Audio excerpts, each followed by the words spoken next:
Welcome back to This Week in Immigration. I'm your host, Hannah Tyler. The leak of the Supreme Court draft decision that would overturn the seminal Roe v. Wade abortion case has sent shockwaves through the country and raises questions and implications for other long-standing precedent Supreme Court decisions, including Plyler v. Doe, a 1982 decision that ruled that undocumented immigrant children could not be excluded from K-12 public schools. Texas Governor Greg Abbott has expressed interest in resurrecting the case and challenging the ruling. Given the high stakes of such a challenge, we have a special episode of The Gavel today to discuss it.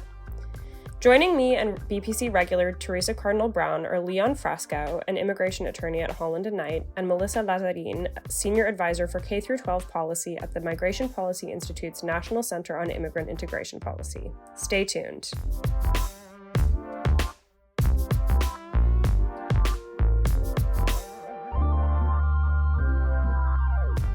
Welcome back. We are kicking off this episode by welcoming Leon Fresco, who is currently an immigration attorney at Holland Knight, but he has had a career across several branches of government.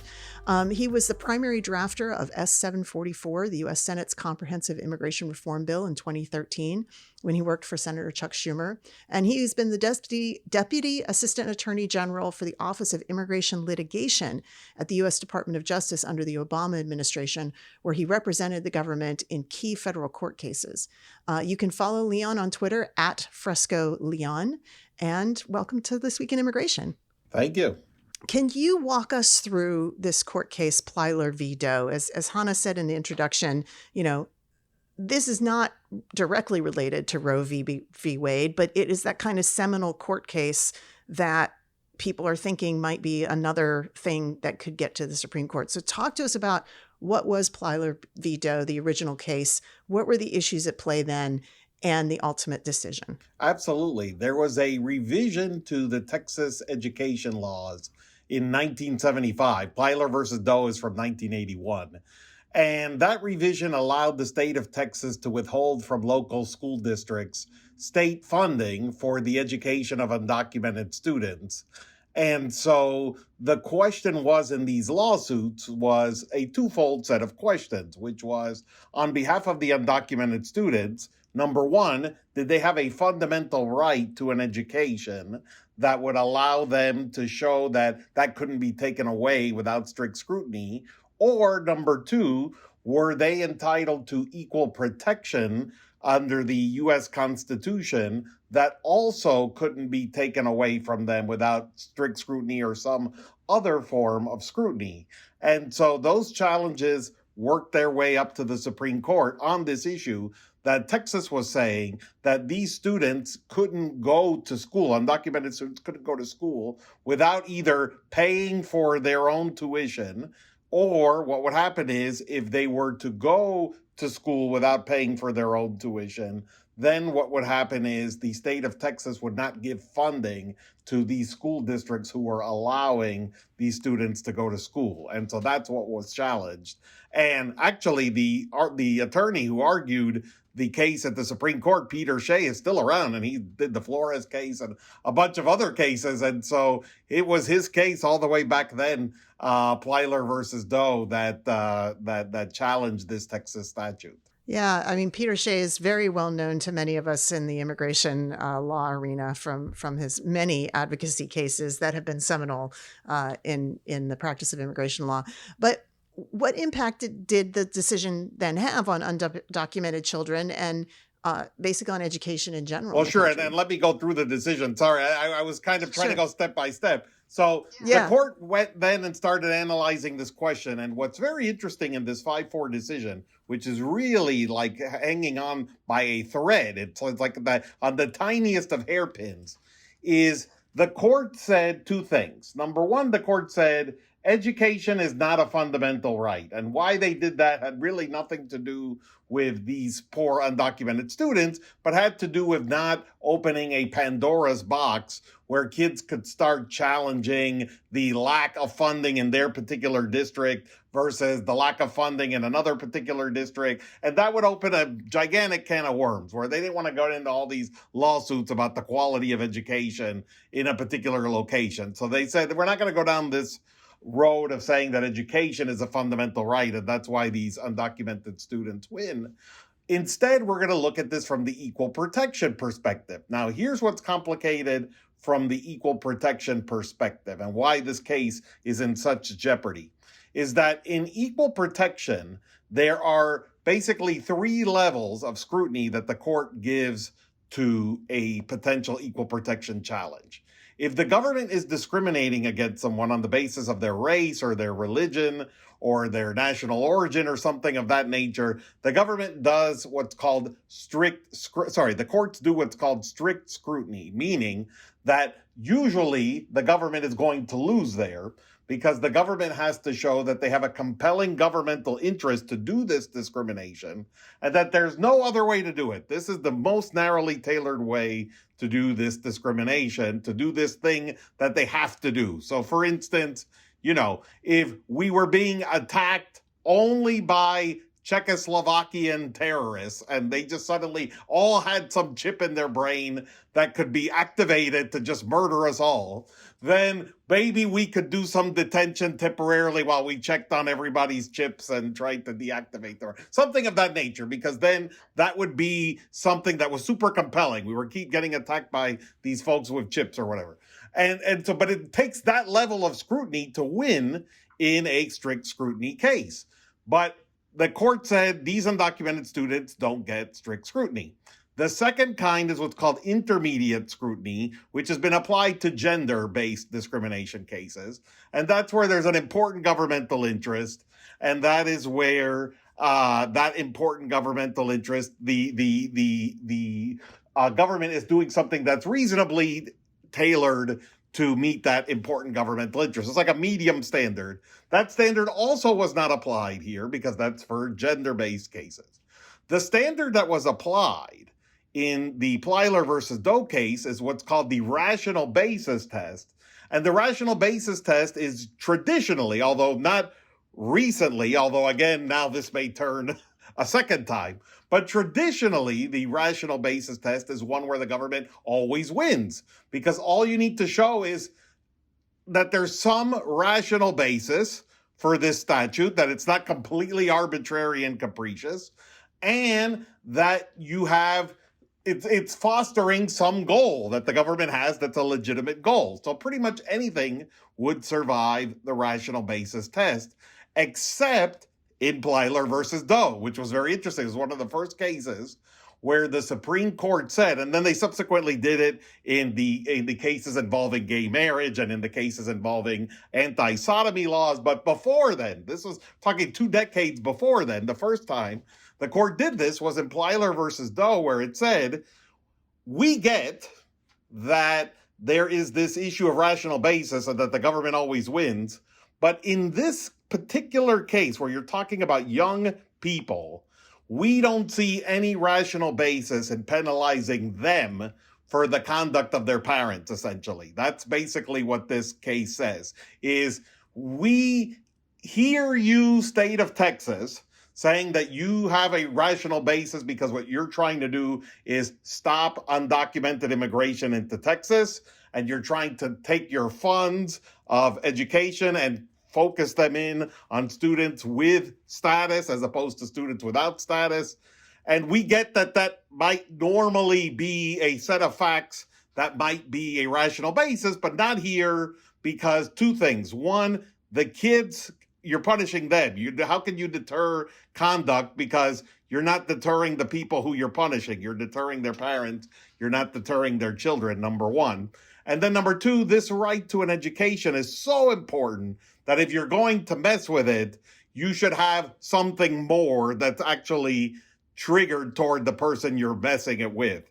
And so the court kind of does a strict scrutiny test, knowing that it can't, and calls it a rational basis test and says there is no rational basis, to which the 4 dissenting justices are horrified by this. And these are not 4 of what we would think back then would be people who are super strict conservatives. We're talking about the dissenters here had Sandra Day O'Connor as a dissenter and Byron White. And yes, we had Rehnquist and Berger, but still Sandra Day O'Connor would have been considered back in the day, probably, or now would be considered to the left of Neil Gorsuch and Brett Kavanaugh and Amy Coney Barrett. And so this is why you start to think that if this case were to be challenged again, that 5-4 decision might be moved into the 5-4 on the other side.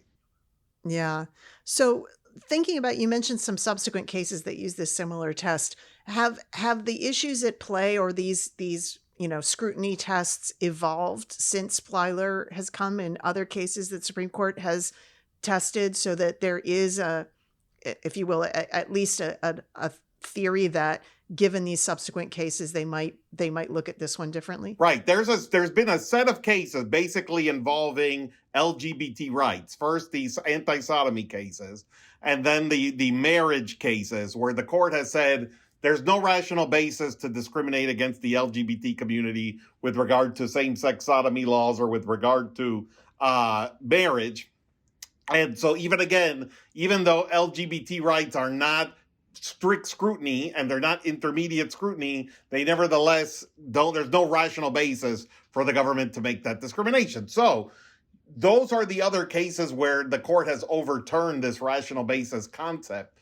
And the question is, would the court start looking backward now and saying, both in those cases and here, look, the government had a rational basis for its discrimination. Now, I will abstain from talking about anything LGBT because this is not my area of. I'm here to talk about immigration. So I will just say on the issue of immigration, it would be very complex in my view to have to say out of the 6 conservative justices, you will find 2 of them who will say that there is no rational basis for a state to treat undocumented individuals differently than documented individuals. I think that group has it traditionally so far been very sympathetic, except for some brief circumstances, to the plight of the undocumented. And so are there 2 votes to add to the Sotomayor, Kagan, and Justice Ketanji Brown Jackson vote?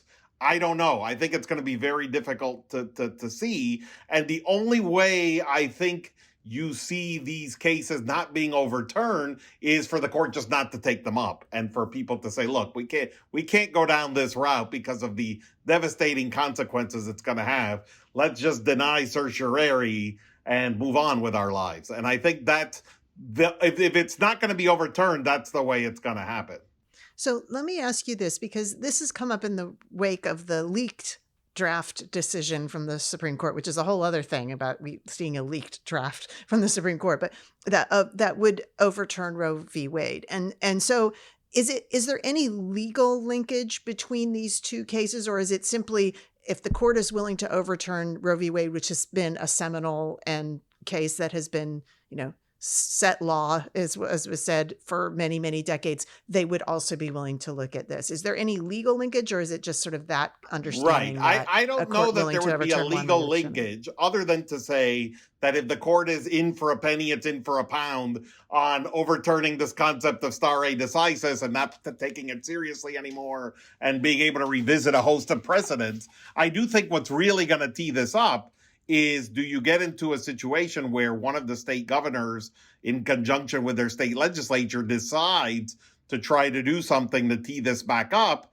and in response to that, then they get the case all the way back up to the Supreme Court? And what would really tee this up and sort of bind the Supreme Court's hands would be if, for some bizarre reason, a court like the Fifth Circuit were to actually allow the state of Texas or Louisiana or something like that to let's say they were to distinguish Plyler in some way that would actually allow a ban to take place on undocumented students attending school, then the Supreme Court would have to chime in at that point and decide whether that was permitted or not. Then I think the Supreme Court's hands would be tied, because the Biden administration would demand that they would reach this result, because I don't think they'd want it to just be there, that in the Fifth Circuit, for instance, kids couldn't go to school. So I think you'd have that issue, but that's going to be the way it would guarantee to be going to the court. If not, if let's say the Fifth Circuit says, look, we're bound by Plyler versus Doe, there's nothing we can do, then it might not actually get to the Supreme Court, because the Supreme Court might say, look, we understand how difficult this decision is from a conservative point of view, but we don't want to reopen this Pandora's box. They may say that. It's hard. I could see Justice Roberts saying that, but I don't know if there's another justice on the conservative part of the court that might say that. So you've gotten into this a little bit, but for those of our audience who aren't steeped in how a case gets to the Supreme Court, Governor Abbott said, I want to challenge Roe, or I want to challenge Plyler. He can't go straight to the Supreme Court, right? There has to be an underlying action that drives a court case. So talk to me about exactly how this path might look. Correct. So it would have to be something that the state of Texas does. So the state of Texas, their legislature, or it doesn't even have to be Texas. It could be Louisiana. It could be any state. But the Texas has taken the lead primarily because there are these very strange divisions in the Texas federal court where you can basically guarantee yourself that you'll get a judge that was appointed by President Trump. And so Texas has been able to do this, where they've said, okay, if we file a lawsuit in this particular district, we'll get a judge that was appointed by President Trump, and that gives us the best chance of winning as we go up the case. So let's say they pass a law, and the law says something as simple as this. In the F1 context, which is the student visa context, if you want to come to public school as a student visa, you actually do have to pay the tuition for your education. That's a thing. That's in the federal law. The Congress wanted that. And so they can say, well, why doesn't a person who doesn't have a student visa, who has less status than someone who does have a student visa, have to do the same thing? They should pay whatever the F1 student has to pay for that same education, or they don't get it, just like the F1. And we believe that's a rational enough basis. Since Congress thought it was, we think it is too. That's our rational basis for passing the statute. So they put it in a state statute, and they stop undocumented kids from going to school unless they paid the F1 student rate. So now somebody sues.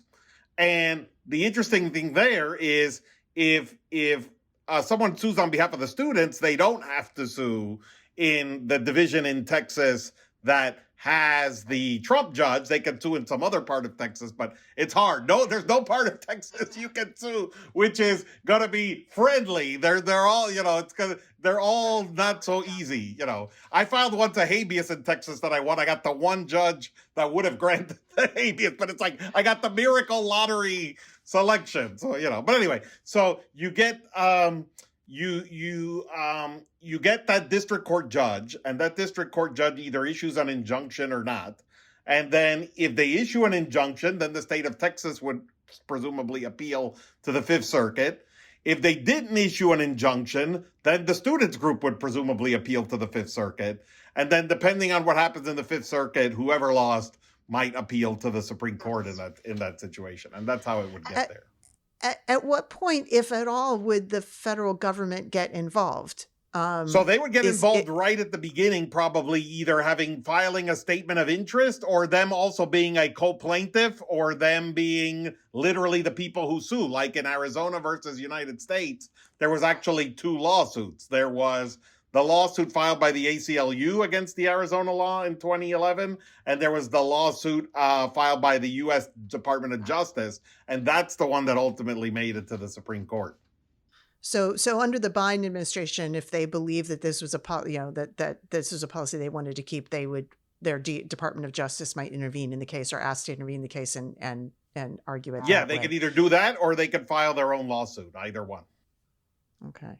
So you've already talked about, where the Supreme Court has changed materially or here. You said earlier you think that there's a very distinct challenge, there's distinct possibility that Plyler could get challenged and could go down. Other than Governor Abbott saying he wants to do it, is it just your assessment based on, as you mentioned, sort of the legal argument that underpinned the Plyler decision from the Supreme Court initially, and the current makeup of the court, or is there any other reason you think that this is in danger of going away? Right. I would make 3 points. Number one, I think to argue that there's not a rational basis at all for a law that discriminated between, let's say you just did this one, between F1 students and non-F1 students. And why does an F1 student have to pay tuition and a non-F1 student not have to pay tuition? Just as an example. that would be a tough enough argument to make in the courts. But then you're just talking about generally undocumented people versus citizens, and is there a rational basis to say that those individuals might need to pay that for a tuition that a citizen otherwise doesn't have to pay for? I think you already had a 5-4 decision in 1981. The question is, given, like I said, the makeup of the new court, that would be the second point. And then the third point is how the court has been ruling on immigration cases. And generally, what we've been seeing with how the court has been ruling on immigration cases, both with Remain in Mexico and with the indefinite detention cases that the court has been ruling on, and then most recently with a case involving there's been a couple of cases. There's one involving the state of Kansas and its punishment of people using the wrong I-9 form. And there was also a recent Supreme Court case. Now I'm trying to remember what the topic was, but because it just came out last week and the topic is eluding me. There's too many. There's too many cases but the right point now. is, there's been 5 justices, and what's interesting is it's been different 5. But it's 5 in every case that rule on the side of enforcement, that don't rule on the side of the immigrant. And so the question is, even if you got Justice Roberts over to the fore, could you get a second justice on this rational basis test? And I don't see it. I don't see it. The only thing I could see is that second justice saying we're just not going to take this case in the first place, but not actually going forward and saying, I think, or to put it more simply, if this was a case of first impression and a computer had to predict the results here, I think the computer would predict that the justices would allow such a statute to exist. We now welcome Melissa Lazarin, who is a senior advisor for K-12 education policy at the Migration Policy Institute, to the podcast. Prior to joining MPI, she was program director at the National Governors Association, where she oversaw issues related to educational equity. And she also served in several roles at the Center for American Progress. Welcome to the podcast, Melissa. Thank you so much. I appreciate it. So we've heard from Leon a lot of the legal arguments, but I want to talk to you about sort of practically what Plyler has meant to schools and to immigrants and their children in schools. Going back, what practical impact did the decision in Plyler have on education in Texas and across the country? Sure. Well, every fall, for as far back as I've been working in the civil rights work, and previously worked for Unidos, the largest Hispanic civil rights organization. But every fall, it's just very common to hear reports of families trying to enroll their children in school and then being turned away due to their citizenship status or the parent's citizenship status. And so over the years, the federal government has released guidance reminding entities and schools of the federal obligation to provide equal educational opportunities to all children, regardless of their immigration status. The most recent one was issued in 2014 by the U.S. Department of Justice and the U.S. Department of Education jointly, and basically underscoring the basic messages of Plyler, and which really gets to the practicalities of how schools should be abiding with Plyler. And some of those examples that are in this guidance are, for example, schools shouldn't be inquiring about citizenship status, which might provide some sort of chilling effect to families and make them feel uncomfortable, and therefore, may not enroll their children in school, or requiring state-issued identification, such as driver's license, to show proof of residency in the school district. Requiring social security numbers for themselves or for their children. These are, documents. Sure, it could be included in, a portfolio of documents that, that an optional piece of information, but requiring these pieces, could provide a chilling effect to families and therefore discourage them from enrolling their children. I think Secondly, Plyler has been critical in safeguarding access to education for immigrants in general. Through the immigrant backlash of the 90s, where states like California sought to put in place laws excluding unauthorized immigrants from public schools, that was easily overturned and was claimed unconstitutional because of Plyler. And these are efforts that we see in states, have seen over the decades. So I think the other thing is that with Plyler, it has certainly set the stage for other efforts like DACA and the DREAM Act, and setting, much of the arguments that apply to Plyler apply to DACA. These are children who are here, through no fault of their own. It is in the best interest of, society, of our communities, to make sure that all children, regardless of their status, have access to an education.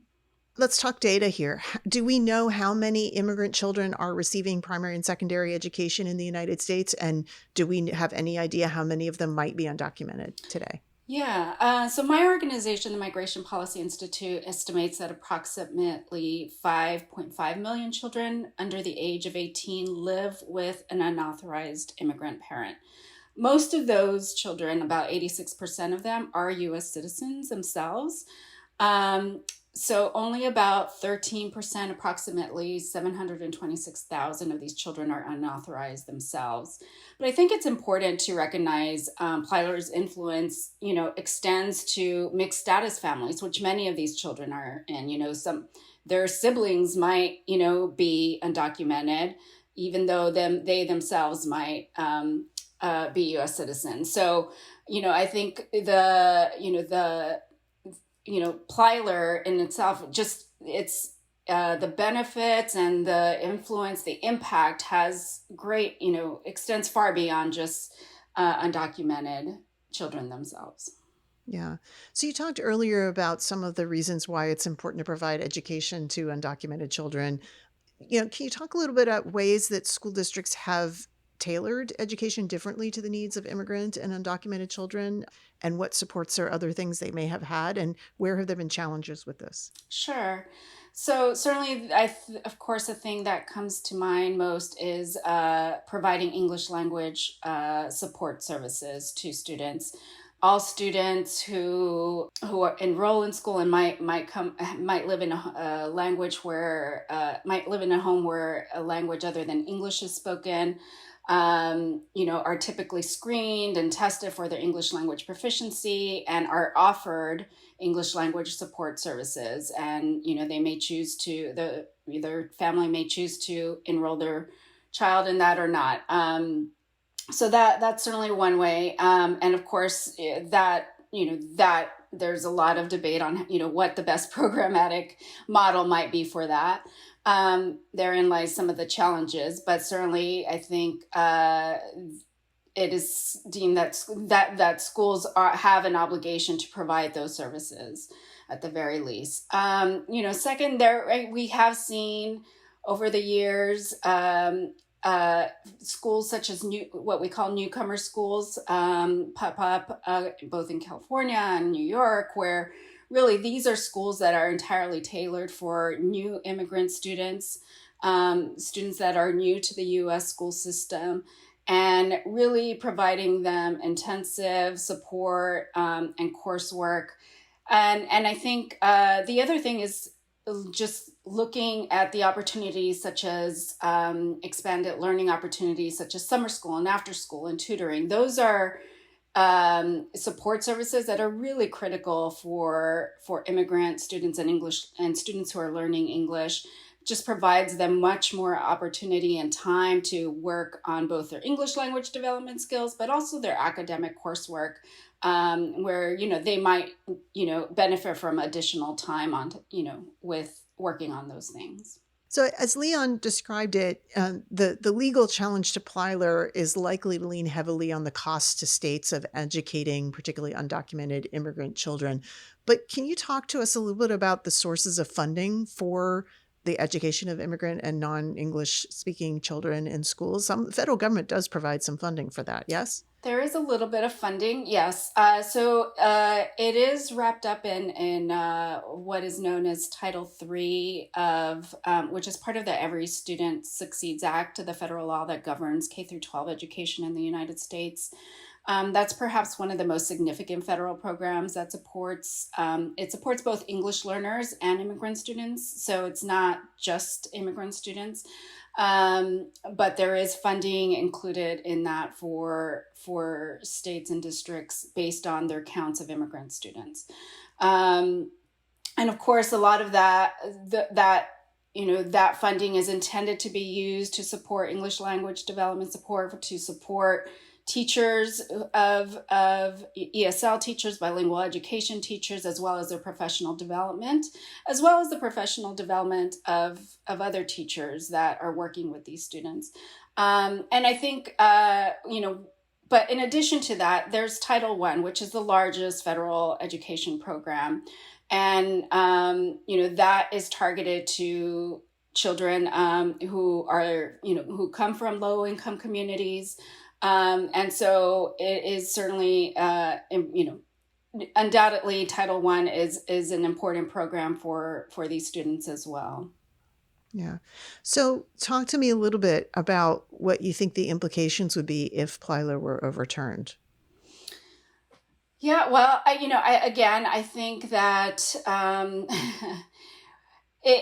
despite Plyler's presence, the many decades, I think we have seen glimpses of what could happen without it. And, that is, again, we're reminded of that every fall when families and children are turned away from school.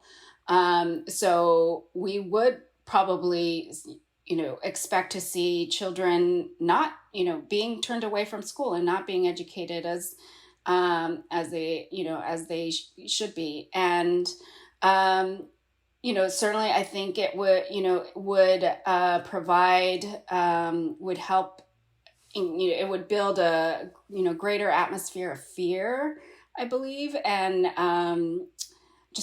I think it's something that, again, we have certainly taken it for granted in many respects over the years, and would think it would be terrible to go back on this decades. Leon, I'm going to bring you back in here because one of the questions I have is many people are saying if Roe v. Wade is overturned, then it would basically come up to the states to decide how to regulate or whether to regulate abortion. Would the same be true in Plyler? If Plyler was overturned, then every state, potentially every school district, could have its own rules about whether or not it would educate immigrant children or undocumented children? Yeah, absolutely. That's the way it would work, would be education is the province of the states. And so any state, or even quite frankly, any locality, unless the state wanted to preempt the locality, which actually was permitted in this Fifth Circuit case where Texas wanted to preempt its localities with regard to law enforcement.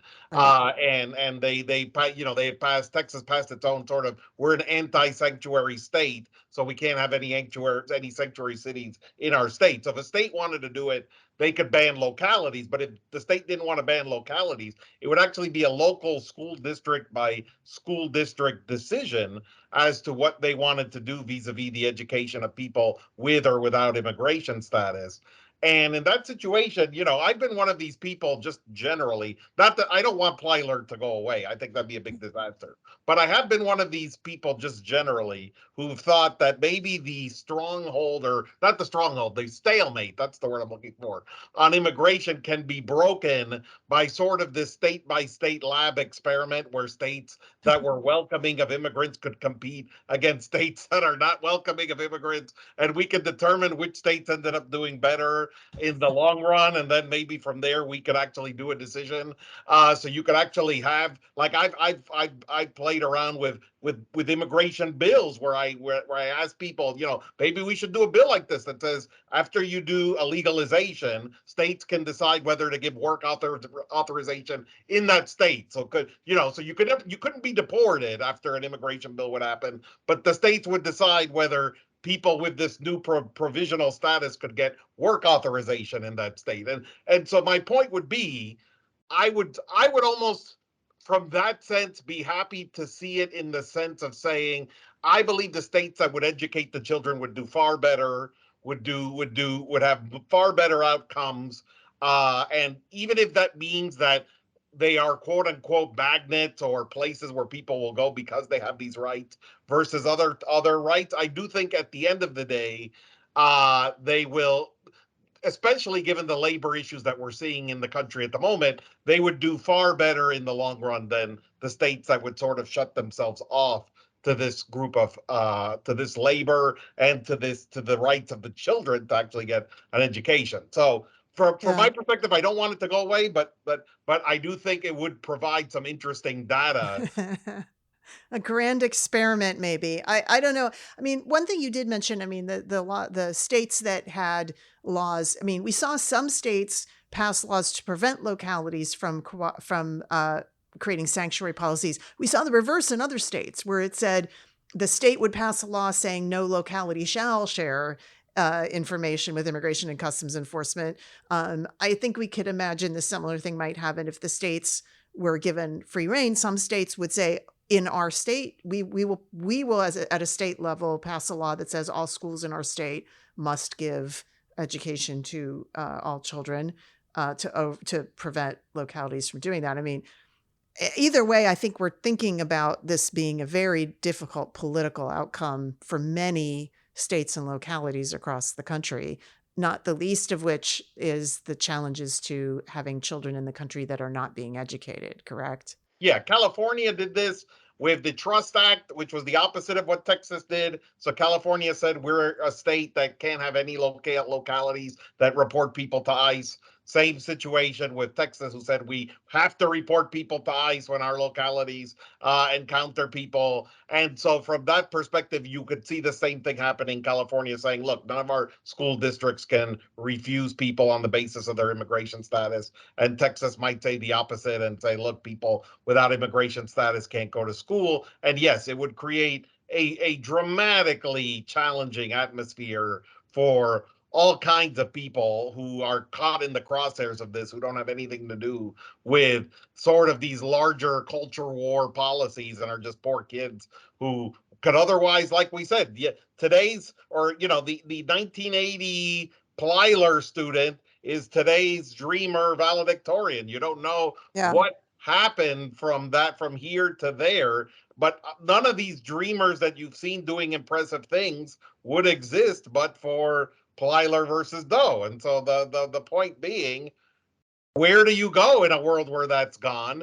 The good news is at least, every school won't ban. That's not going to happen, I don't think. So, I mean, hopefully there will be places, but, also the other part, the problem is that parents may have a specific location they have to go to for a job that's offered to them or something. And that's, I just, it's hard to know how that will play out. I shouldn't speculate further. Well, let me ask Melissa, because you mentioned that a lot of the students that would be undocumented are actually in these mixed status families. And so, there's a U.S. citizen parent here who's probably could very well be a voter, right? Who would want to have some impact on how this is decided at the state level. I would also wonder if, people think about these undocumented students as a cost to the school district, but if they are no longer there, the school district as a whole would probably get some less money too, right? Like that's another thing to think about. That is correct. Yes, no, that is correct. So yes, certainly both at the state level and, funding from the state and local level, that is based on attendance, but as well at federal level, much of the funding that comes from the federal level is based on enrollment and attendance. So that is something that is certainly funding that does not go recognized in some of these discussions. Correct. So, and again, if you're a mixed status family, thinking about, I mean, as a parent myself, if one of my kids could go to school and the other one couldn't, I'm not likely to stay in that school district. So they'd lose two students, not just one. Lastly, Leon, let me ask you this. Okay, the states could weigh in there. Could Congress, if it got its act together, pass legislation that required this? Well, so here's one thing they could do for sure, and this is actually something Governor Abbott actually alluded to, is he said, well, if the federal government is willing to pay for my kids' education, then I'm happy. That's fine. Then I won't do anything. So they certainly could basically moot out any claim by having a fund that's available, much like the way the disproportionate share Medicaid funds are available for hospitals that, are taking care of undocumented patients in emergency rooms. You could have some sort of analogous thing that's created, that's a pot where if for whatever reason somebody's suing and says that this is affecting them disproportionately, then the federal government could step in and moot out these cases with these funds, because then none of these states would have standing to sue anymore. Is there votes for that in the Congress? I have no idea.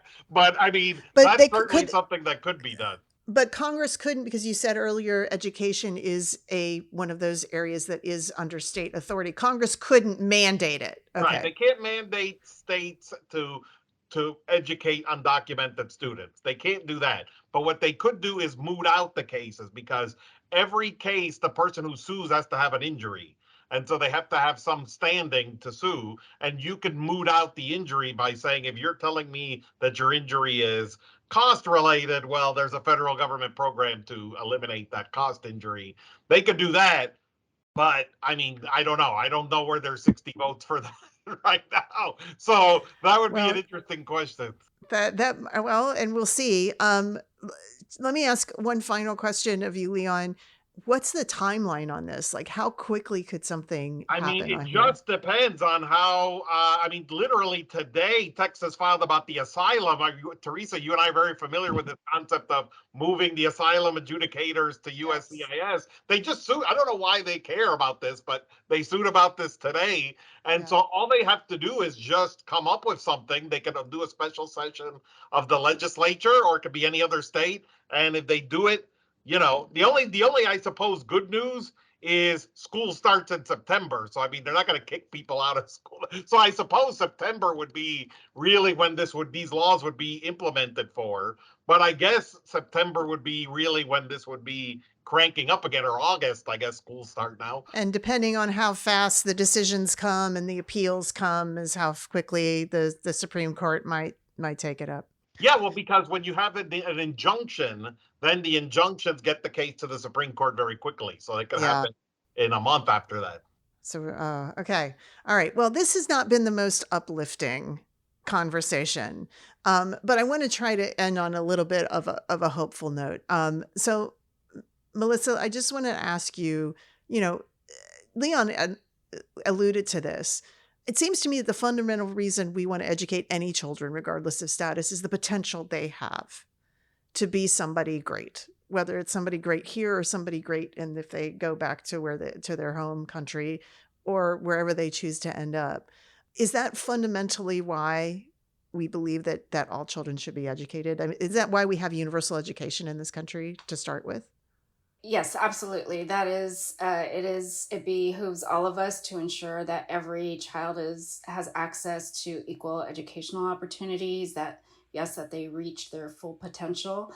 Sure, some of these children may end up going to their home country, but the likelihood is not. Like, they're likely here for the long haul. So what choice we have to think about, what choice do we want them to have at the end of the day, and how does that affect us?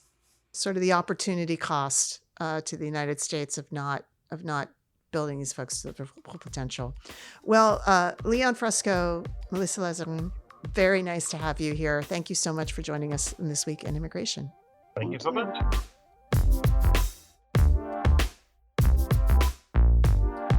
And that's it for our show this week. One last reminder to subscribe, rate, and review this podcast on Apple Podcasts, Stitcher, Spotify, or your favorite podcast platform, and share it with your friends and colleagues. You can also find more information on all the issues we discuss here on the show at bipartisanpolicy.org/immigration. I'm Hannah Tyler. This Week in Immigration was created and executive produced by Teresa Cardinal Brown. This week's episode was written by Hannah Tyler, Teresa Cardinal Brown, and Hanadi Jordan, with research assistance from Marisol Hernandez. Ethan Plotkin produces and edits our show. The executive producer of BPC Podcasts is Lucy Manning. See you in 2 weeks.